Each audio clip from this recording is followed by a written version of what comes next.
சட்டசபையில் ஒரு நாள் ஜெயலலிதா அவங்க பேராசிரியர் மாதிரி அடிக்கிறதுல சில பேர் சொல்லுவாங்க சாரபாம்பு அடிக்க வால்லன்னுவான், சில பேர் சொல்லுவாங்க சாட்டை அடின்னு. அப்படி அடிப்பார். அடிச்சுட்டு பிறகு அதை பார்த்து நடுங்க போயிடும். அந்த அம்மா ரொம்ப வேகமாக, நீங்கள் எல்லாம் என்ன தொழில் பண்ணிட்டு வந்தீங்க? வாத்தியார் தொழில் தானே, ஆசிரியர் தொழில் பண்ணிட்டு வந்தவர் தானேன்னு கேட்டார். ஆமாம், நான் ஆசிரியர் தொழில் பண்ணிவிட்டு வந்து ஊருக்கு உலகத்துக்கு தெரியும், நீ என்ன தொழில் பண்ணிட்டு வந்தேன்னு எனக்கு தெரியும்னார். அரசு ஊழியர்கள்லாம் ஒரு ஸ்ட்ரைக் பண்ணாங்க. பண்ணி முடிச்சுட்டு அவங்கெல்லாம் திரும்பி அரசாங்கம் சொன்ன உடனே வாபஸ் வாங்கி வந்துட்டாங்க.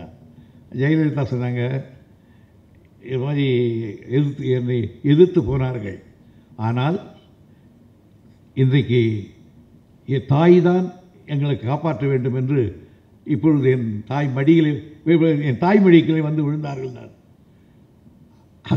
பேராசிரியர் சொன்னார், அப்புறமா தெரிய போது அவங்களுக்கு நாய்மடின்னு. இந்த பாரு, அவள் உட்காந்துக்கிறா, அவளும் பவுட்ரு நீயும் பவுட்ரு, போய் உட்கார போங்க. அவரை பார்த்து அதை பற்றி கவலைப்பட மாட்டார். வந்து விடு விடு விடு விடு எடுத்துகிட்டு போயிட்டே இருப்பார் பாட்டுக்கு. எம்ஜிஆர் எல்லாம் கூட அப்படி தான் கூடுவார். எம்ஜிஆர் ராமச்சந்திரன் அப்படி தான் கூடுவார். மற்ற மாதிரியெல்லாம் அப்படியே புரட்சி தலைவர்னு சொல்ல மாட்டார். அவருக்கு யாருக்கிட்டையும் ஒரே மாதிரி தான் பேசுவார். எப்படி அமெரிக்காவில் நாசா இருக்கிறதோ அப்படி தமிழனுக்கு இந்த திராவிட இயக்கம் இங்கே இருக்க வேண்டும். இன்றைக்கு அரசு, அந்தஸ்து, இராணுவம், ஜெயில், சட்டங்கள் இத்தனையும் கொண்டு நம்மை அழிக்குவதற்கு வருகிறது. ஆனால் இந்த நேரத்தில் தான் நாம் விழிப்புணர்ச்சியாக இருக்க வேண்டும். நீ என்ன ஜாதின்னு கேட்டார் என்ன பெரியார். நான் சொன்னேன் வன்னியர்னு. நீ அரியலூர் பக்கம் போய் பாருக்க அவர் கேட்டார் என்ன. அரியலூர் பக்கம் என்ன இல்லை என்ன, நீ சொக்காலாம் போட்டுனுக்கிற, அங்கெல்லாம் கோமலம் கட்டிருப்பாங்க ஆள் தெரியுமா அப்படின்னார். அதனால் எனக்கு அவருக்கு அந்த இதெல்லாம் எந்த அப்படியே நிலைமை. நீ சிரிக்கிறோம், எழுதி வச்சுங்க. இன்றைக்கி புறப்பட்டு இருக்கிற ஆபத்தில் நாம் மீளாவிட்டால் மீண்டும் அந்த நிலை தான். இன்றைக்கு தமிழர் தலைவரை விட்டால் திராவிடன் என்று பேசுவதற்கோ அதற்கு அதே வேகத்திலே ஈடு கொடுப்பதற்கோ நம்மிடத்திலே கொஞ்சம் குறைவான நாட்கள் தான். நாங்கள் எல்லாம் செய்கிறோம். நாங்கள் ஓட்டும் கேட்போம், மரியாதாள் குழு ஊற்றுறோம், அங்கேயும் போய் நிற்போம். எங்கள் பொழப்பு அப்படி. ஆக ஓட்டுன்னு சொன்னோன்னா எல்லாம் விட்டுடுவோம். நாங்கள் அந்த ஒரே ஒரு ஆயுதம் தான். ஓட்டு வர வர வர ஓட்டு சலாம் அலைக்கும், ஓட்டு தோத்துறோம், ஓட்டு நமஸ்காரம், ஓட்டு எல்லாம் வந்துடும். அவன் பேசும்போதே இளைஞர் எப்படி பேசுகிறான்னா, எனக்கு பெரியாரை தெரியாது, அண்ணாவை தெரியாது, கலைஞரை தெரியாது, ஸ்டாலின் யாரை தெரியும், எனக்கு கொடுத்தனா காந்தி தெரியாது. ஆனால் தெரியாமல் இருக்கிறது வேற, ஆனால் அறியாமல் இருக்கக்கூடாது. இந்த கூட்டத்தில் ஆரம்பிக்கிற பொழுது சொன்னார், இந்த தொகுத்து வழங்குறவருக்கு ஒரு சிறு விபத்து, வர முடியலன்னார். நான் கொஞ்சம் ஏமாந்துருந்தா இன்றைக்கி பேச வேண்டிய அமைச்சர் வரல, ஒரு சிறு விபத்துன்னு போயிருக்கும். காரணம், ஒரு 6:30 மணிக்கெல்லாம் வீட்டை விட்டேன். நான் இங்கே ஒரு 7 மணிக்கு வந்தால் பரவாயில்லன்னாங்க. வழியில் எங்கே போகிறது? அதனால் எனக்கு புத்தக கடைகளை கண்டால் நின்றுடுவேன்.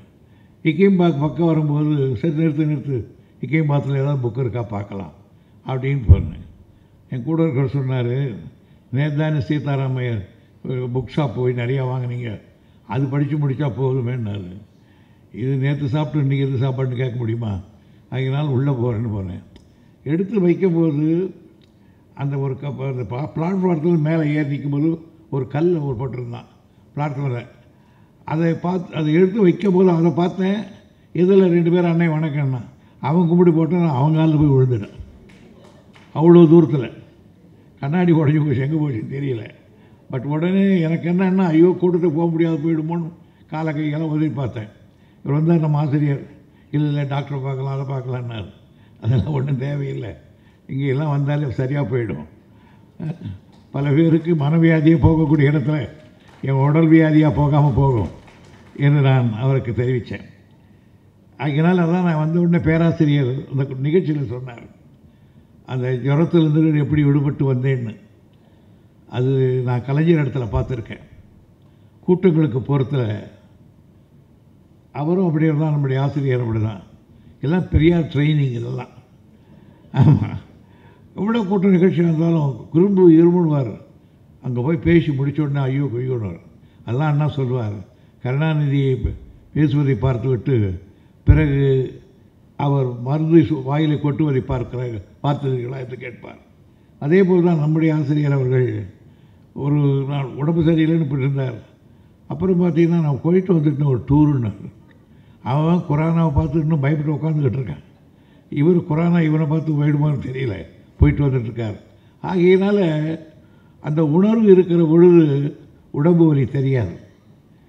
எனவே எனக்கு பெரிய மகிழ்ச்சி என்னன்னு கேட்டால், திராவிட இயக்கத்தில் யாராவது சிந்தனையோடு உண்மையாக இருந்த திராவிட தலைவர்கள் மறைந்தால் அவர்களுக்கு அலஞ்சலி செலுத்தக்கூடிய ஒரு அரங்கம் இந்த அரங்கம்தான்.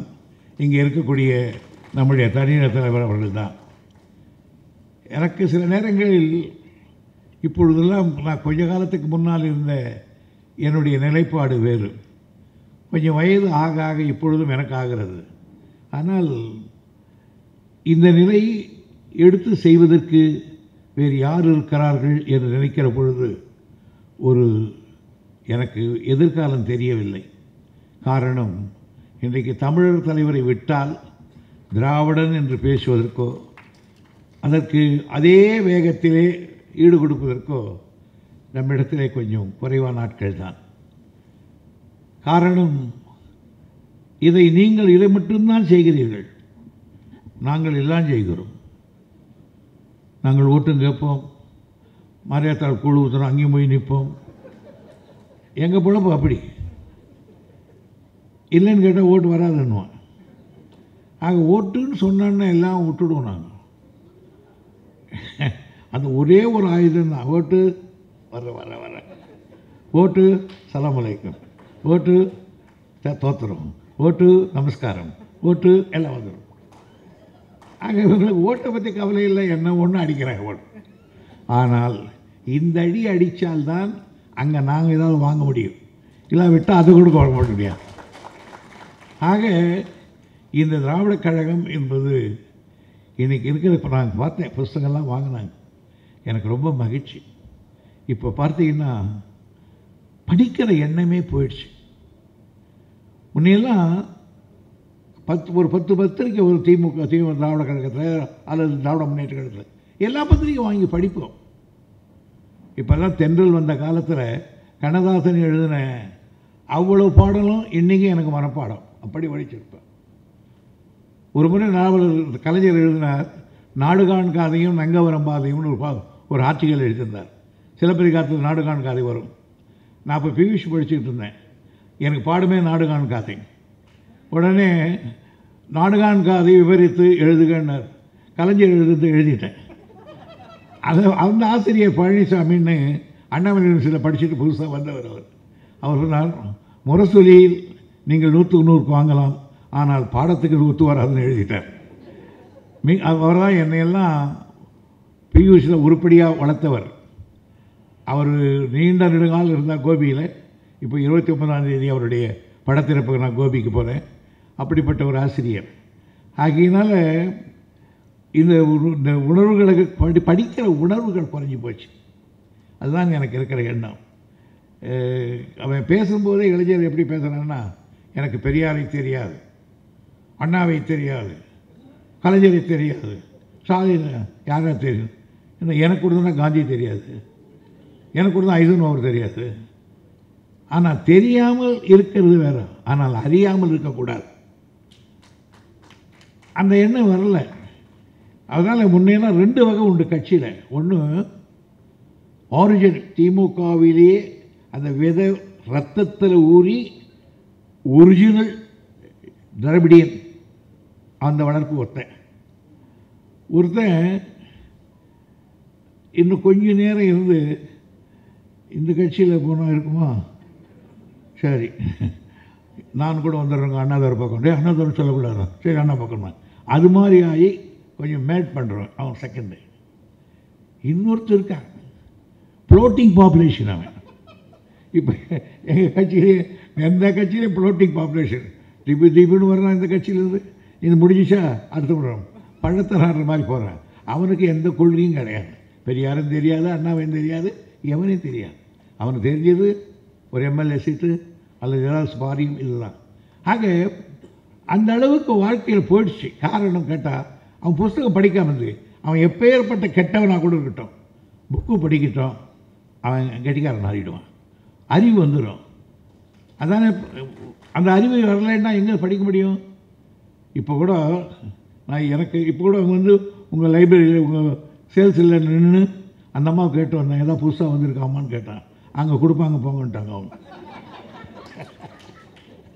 ஆகையினால அவளை வந்து நடத்த எங்களுடைய பேராசிரியருக்கு இவ்வளோ பெரிய பொறுப்பு நடத்துறதுல எனக்கு மகிழ்ச்சி. நான் அந்த காணொலியை பார்த்தேன், நேற்றும் பார்த்தேன், இன்றைக்கி நிறைய சேர்த்து இருந்தீங்க நீங்கள் பார்த்து. அவர் கடைசி காலத்தில் தளபதியும் நானும் கிட்டத்தட்ட ஒரு 20-30 தரம் போயிருப்போம். ஒரு உடனே பார்ட்டி ஆஃபீஸில் உட்காந்துட்டு இருப்போம், அண்ணே போயிட்டு வரலாமா, போயிட்டு வரோம். போன உடனே கையை கொடுத்து கை குலுக்கி எல்லாம் டிவியில் பார்த்தேன், இதை பேசியிருக்கேன், ஏன் இதை சொன்னேன் அப்படின்னு சொல்லுவார். ரொம்ப அந்நூன்யமான ஒரு தலைவர்னா அவர் பேராசிரியர் தான். எந்த விதமான ஒரு தாழ்வு, இவன் சின்னவன் பெரியவன் அப்படின்னு பார்க்கவே மாட்டார். எல்லோரும் என்கரேஜ் பண்ணுவார். அதே நேரத்தில் தமாஷா பேசுறதுல பேராசிரியர் மாதிரி இருக்க முடியாது. ஒரு நாள் கேட்டார், துரை உனக்கு ஏன் என் முடியெல்லாம் விழுந்துடுச்சு இப்போ சொன்னார். அது அறிவு வளருதுன்னே விழுந்து போச்சுன்னு. உடனே மகா கோவம் வந்துட்டுது.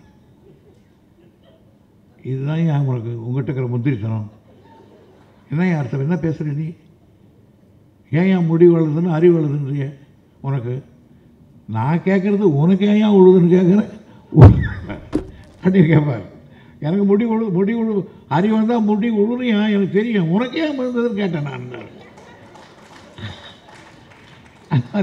எப்போ தான் தமாஷை பண்ண சட்டசபையில் ஒரு நாள் ஜெயலலிதா அவர் பேராசிரியர் மாதிரி அடிக்கிறதுல சில பேர் சொல்லுவாங்க சாரபாம்பு அடிக்க வால்லன்னுவான், சில பேர் சொல்லுவாங்க சாட்டை அடின்னு, அப்படி அடிப்பார்.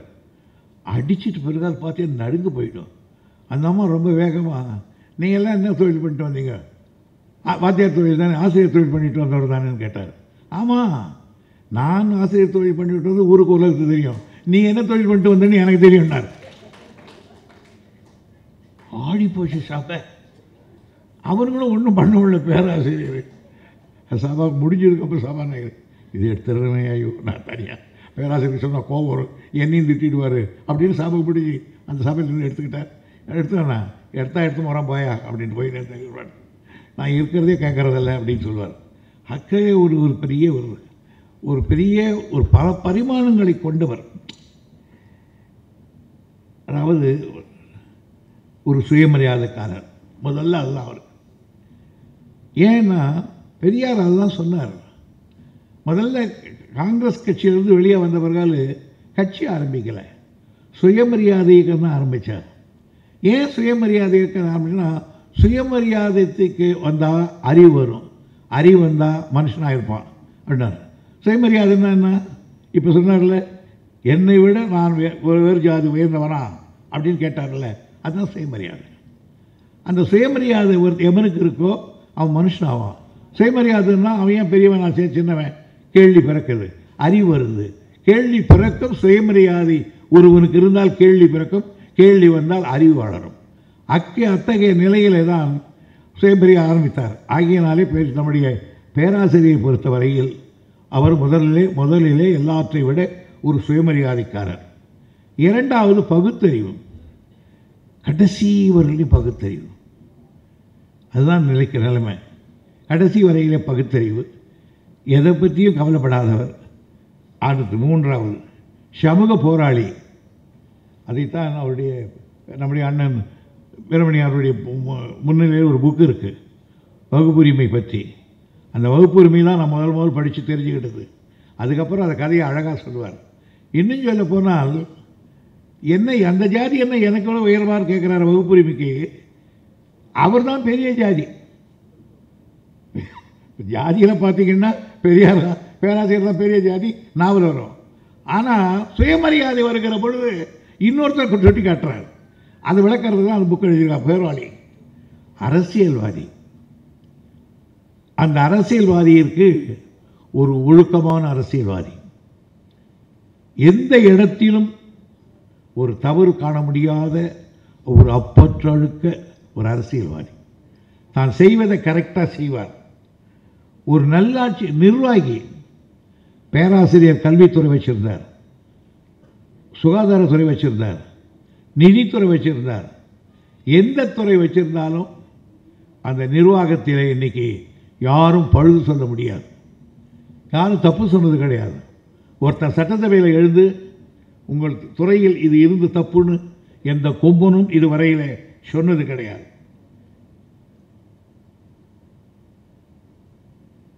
ஒரு நல்ல ஆசிரியர், பச்சையப்பன் கல்லூரியில் ஒரு ஆசிரியராக இருந்து தன் புகழை பரப்பியவர்.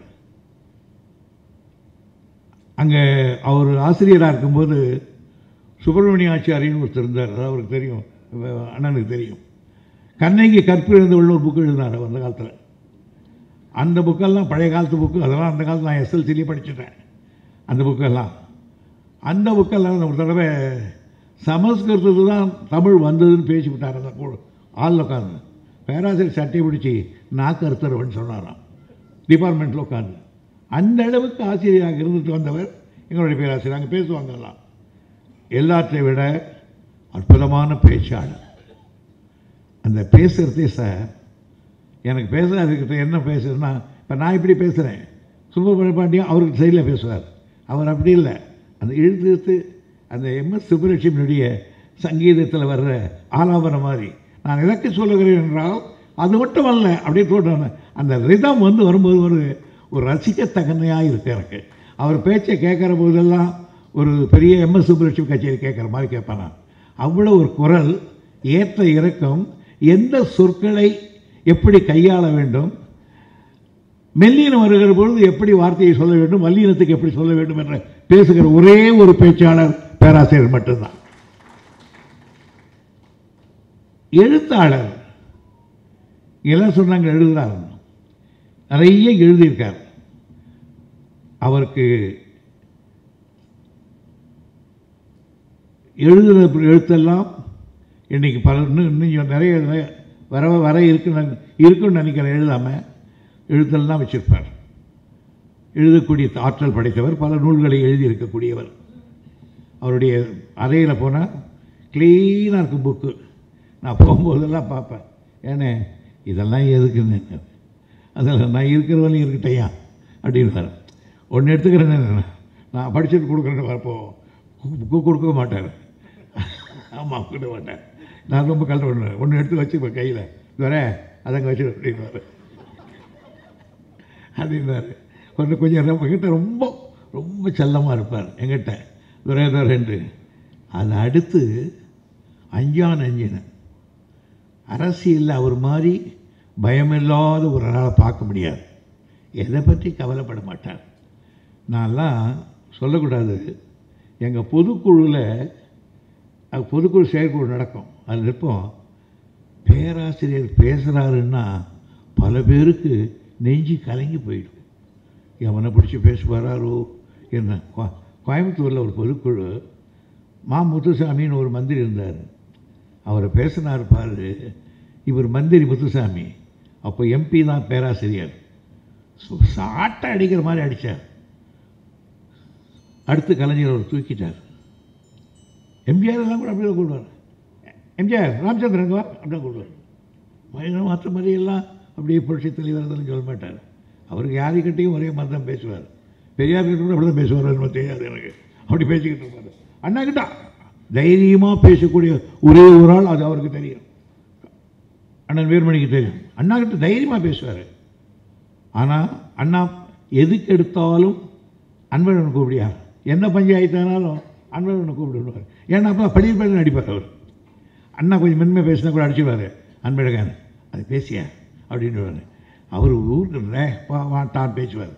அந்த மாதிரி பேசக்கூடிய ஒரு ஆற்றல் படைத்தவர், எல்லாத்தையும் இவர் பெற்றக்கூடியவர் எங்களுடைய பேராசிரியர் அவர்கள்.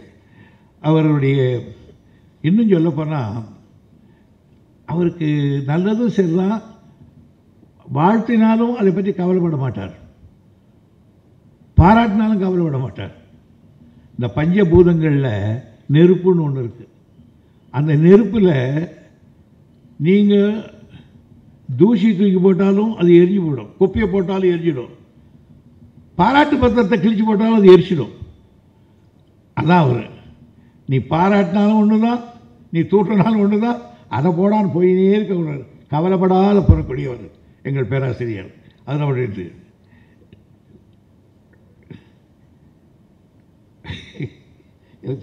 சொல்ல ஞாபகம். ஒரு நாள் இந்த அரசு ஊழியர்கள்லாம் ஒரு ஸ்ட்ரைக் பண்ணாங்க.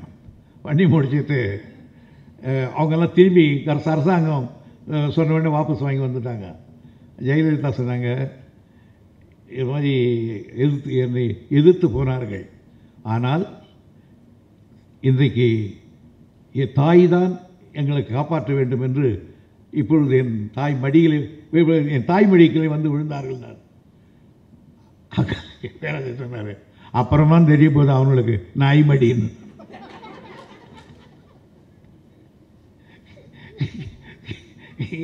அண்ணே அப்படின்னா ஐயா தர உனக்காக தான் பேசுகிறேன் போகலாம் போயிடுவார்.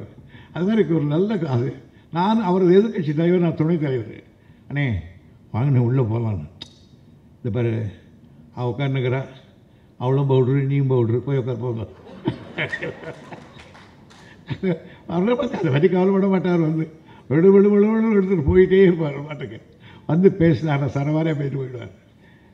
அவருக்கு அரசியல் கூட்டங்களில் பேசுவதை விட நான் பார்த்தவர்களையும் திருமணங்களில் பேசுறது தான் பெரியாருக்கு கலைஞர் நம்முடைய பேராசிரியர் பிடிக்கும். ஏன்னா நான் கூட சொல்கிறேன், ஏன்னே பொதுக்கூட்டம் பொதுக்கூட்டத்துக்கு எவன் கேட்டாலும் கல்யாணம் இருக்கான்னு கேட்பார். ஏங்க கல்யாணம் வச்சா ஒன்றா பொதுக்கூட்டம் வைப்பான், பொதுக்கூட்டத்துக்காக ஒரு கல்யாணத்தை ஒன்றா வைப்பானா அப்படின்னா கல்யாணம் இருந்தாலும் போவார் தூருக்கு. எவ்வளோ தூரம்னா போய்விட்டு வருவார். என்னன்னு சொல்வார், நீங்கள்லாம் உங்களுக்கு ஏதோ ஒன்றா பேசிக்கிட்டு இருப்பீங்க, எனக்கு பெரியார் வழியா அங்கே தான் ஏன் 10 பொம்பளை வந்து உட்கார்றா, அவகிட்ட ஒரு 10 பேர் திருநாள்னா போதும். அப்படி தான் ஏன் பெரியார் சுயமரியாதை இயக்கத்தை வளர்த்தார். எனவே அந்த நான்லாம் அவர்கிட்ட ட்ரைனிங் பண்ணுவேன். அந்த லைனில் நாங்கள் போகிறோம், நீங்கள் பல ட்ரைனிங் உங்களுக்கு, அதனால் எந்த லைனாக போங்க அப்படின்னு சொல்லுவார். அதனால் அத்தகைய ஒரு பேராசிரியர். கலைஞரிடத்தில் அதே மாதிரி நான் எதிர்பார்க்கலை. கலைஞருடைய தலைமையை எதிர்த்தவும் அவர். அந்த பேச்சு அன்றைக்கி நான் உட்காந்து கேட்டவன். நான் தலைவர்னு சொல்லிட்டு போனால் என் மொண்டாட்டி கூட வீட்டுக்கு ஏற்றுக்க மாட்டான்னாரு. சிந்தாரிப்பேட்டை கொத்து நான் கேட்டேன். நான் தான் போய் கலைஞர்கிட்ட சொன்னேன், இப்படி பேசினேன், போய் பேசினாருன்னு. ஆனால் பிற்காலத்தில் அவர் ஏற்றுக்கிட்டார். அப்போ எங்ககிட்ட நான் சரியாக சொல்லுவார், ஏன்னே அந்த அடி அடிச்சிங்க இந்த அடி அடிச்சிங்களேன்னு. என்னை விட தாழ்ந்தவனா உயர்ந்தவனா நான் பார்க்க மாட்டேயா, என்னை விட கட்சிக்கு உபயோகமானா அவனை நான் ஏற்றுக்குவேன். வேற உன்னை கூட ஏற்றுக்குவேன் செய்தியா நான். அந்த மாதிரி ஒருத்தர் தலைவர், அப்படிப்பட்ட ஒரு மாபெரும் தலைவர் நமக்கு கிடைக்கிறது. பன்மொழி தீர்ந்தவர். திராவிட இயக்கத்திலேயே இன்றைக்கி என்னன்னு கேட்டால் மூத்த தலைவர் மறைஞ்சு போயிட்டார். பெரியார், அண்ணா, கலைஞர், இன்னைக்கு ஸ்டாலின் வரையில் 4 தலைமுறைகளை கண்டவர் பேராசிரியர். இன்னைக்கு பெரியாரோடு இருந்து அண்ணாவோடு இருந்து பழைய எல்லாம் தெரிஞ்சவரில் கலைஞரும் போயிட்டார், அவரும் போயிட்டார். இருக்கிறவர் இவர் ஒருத்தர் தான், நம்முடைய ஆசிரியர் தான். இவர் தான் இன்னைக்கு அந்த திராவிடர் பெரியார் என்ற சொல்ல இருக்கார். இவர் எவ்வளோ பேர், நீங்கள் எவ்வளோ பேர் இவர்கிட்ட பயிற்சி பெறுகிறீர்கள் எனக்கு தெரியாது. ஆனால் ஒன்று வைத்துக் கொள்ளுங்கள், எப்படி அமெரிக்காவில் நாசா இருக்கிறதோ அப்படி தமிழனுக்கு இந்த திராவிட இயக்கம் இங்கே இருக்க வேண்டும். இதுதான் ஜென்ரேட்டர். எங்கேயாவது அணைஞ்சா கூட எங்கேருந்து ஃபயர் என்ஜின் அனுப்பலாம், அது பண்ணலாம். ஒரு ஜென்ரேட்டர், ஒரு டிரான்ஸ்ஃபார்ம் மாதிரி நீங்கள் தான் இருக்கீங்க. ஆகையினால இந்த இயக்கத்தை இளைஞர்களை கொண்டு வளர்க்கணும். இளைஞர்கள் திராவிட கழகத்தில் இருக்கிறவர்கள் மட்டுமல்ல, எல்லா கட்சிகளும். நான் திமுகவில் கூட மாணவர்களாக இருக்கிற பொழுது இருந்த வேகம் இப்போ இல்லை. என்ன காரணம் கேட்டால், மாணவர்களாக இருக்கிற பொழுது அவங்ககிட்ட நம்ம பேசுகிறோம், முத்தமிழ் அது இதுன்னு பேசுகிறோம், சேரன் செங்குட்டுன்னு பேசுகிறோம், ராஜேந்திர சோழன் இவன் இது கடாரத்தை வென்றான், காட்பகத்தை வென்றான், இப்போ கங்கையை கொண்டான்னா அவனுக்கு தெரியுது மாணவனுக்கு. அதனால் அவன் அதில் ஈடுபாடு வர்றான். ஆனால் வேறு அமைப்பை வச்சு அவங்ககிட்ட சொன்னால் அவன் கேட்டு போயிடறான். அவனுக்கு அந்த பேக்ரவுண்டு தெரியறதில்ல. ஆகையினால்தான் மாணவர்கள் கல்லூரிகளில் போய் உட்கார்ந்து பண்ணுற அந்த காலம் போச்சு. மாணவர்கள் என்றைக்கு இருக்காங்களோ அதான் இருக்காங்க. இப்போ இவங்கெல்லாம் மாணவர்கள் இருந்து வந்தவங்க தான். அண்ணாமலை யூனிவர்சிட்டி தென்பகுதியில் திராவிட இயக்க சிந்தனையாளர்களை உற்பத்தி செய்த இடம். இங்கே பச்சையப்பன் கல்லூரி. ஆகியனால் அண்ணாமலை யூனிவர்சிட்டியோடு அவர் இருந்தார். அவரை பற்றி என்னை விட அதிகமாக தெரிஞ்சு பேசக்கூடியவர் அண்ணன் வீரமணியார் அவர்கள். எனக்கு பொதுச் செயலாளராக இருந்தார். பச்சையப்பன் கல்லூரி இருந்தார். நானும் பச்சையப்பன் கல்லூரியில் படித்தவன். அதில் ஒரு உறவு. இரண்டாவது, அந்த மாபெரும் இமயம் உட்கார்ந்த இடத்திலே அடியேன் உட்கார்கிற நிலைமையை உருவாக்கிட்டார். இதை சொன்னார் ஒரு நாள். இங்கே ஒரு பேசுகிற பார்க்க சொன்னார், ரொம்ப நாளைக்கு சொல்லக்கூடாது, ஸ்டாலினை தலைவர் ஆக்கிறது பிறகு ஒரு தடவை வந்து சொன்னார், இதனே நீ கூட வரலையா எனக்கு பின்னால், நீ கூட வரலையா எனக்கு பின்னால் தர என்ன என் மேலே ரொம்ப அன்பு இருக்கு. ரெண்டாவது, அந்த வாக்கு பலித்தது. பேராசிரியர் தர நீ கூட வரலாயா ஒரு நாள் சொன்னாரே, அந்த வாக்கு பலித்தது. ஆக தலைவர் கலைஞருக்கு, அண்ணாவுக்கு, பெரியாருக்கு என்ன மரியாதை என்று உள்ளம் தருகிறதோ அந்த உள்ளம் மரியாதை என் பேராசிரியர் தலைவருக்கு உண்டு. எனக்கு ஒரே ஒரு குறை, அதுதான் மாணவர்கள் படிக்கணும். அந்த சிந்தனையாளர் நேற்று இவங்க மருமக குணசேகரன் திடீர்னு வீட்டுக்கு வந்தார். ரொம்ப நாளைக்கு அப்புறம் என்ன குணசேகரன் வந்துட்டேன்னு. ஒத்த கருத்துள்ளவர்கள் பேசுகிறதே அதிகமாக காணும் சார், ரொம்ப நாளாச்சு பேசிட்டு போகிறேன்னா 1.5 மணி நேரம் சமுதாயம் எல்லாத்தையும் மொழி எல்லாத்தையும் நான் பேசிட்டு போகிறோம். ஆக பேசுறதுக்கு ஆள் கிடைக்க மாட்டேன்றான். இப்போ மற்றதெல்லாம் அப்புறம் இருக்கட்டும், பேசுறதுக்கு ஆள் கிடைக்க மாட்டேன்றான். எனவே பேராசிரியர் பெரியாரோ அண்ணாவோ கலைஞரோ திராவிட இயக்கமோ பின்னால் இந்த இயக்கத்தை அழித்து விட வேண்டும் என்று எல்லா காலத்திலும் இல்லாத அளவுக்கு இப்பொழுது அசூர வேகத்திலே எதிர்ப்புகள் கிளம்பியிருக்கிறார். மங்கை உருவில் மகான் உருவில் இந்த மண்டலத்தை வளைக்க வந்தவர்கள் என்று கலைஞர் அவர்கள் மனோகராவில் வசனம் எழுதினாரே, அதுதான் இப்பொழுது வந்து கொண்டிருக்கிறது. எனவே முன்பெல்லாம் ஒரு இனம், குறிப்பிட்ட ஒரு இனத்தை மட்டும் எதிர்த்து பார்த்தார்கள். ஆனால் இன்றைக்கு அரசு, அந்தஸ்து, இராணுவம், ஜெயில், சட்டங்கள் இத்தனையும் கொண்டு நம்மை அழிக்குவதற்கு வருகிறது. ஆனால் இந்த நேரத்தில் தான் நாம் விழிப்புணர்ச்சியாக இருக்க வேண்டும். இளைஞர்களை திரட்ட வேண்டும். அப்பொழுதுதான் இந்த நாடு இருக்கும், மொழி இருக்கும், இனம் இருக்கும். இல்லாவிட்டால் மீண்டும் நாம் காட்டு மனிதர்களாக, அறிவில்லாதவர்களாக.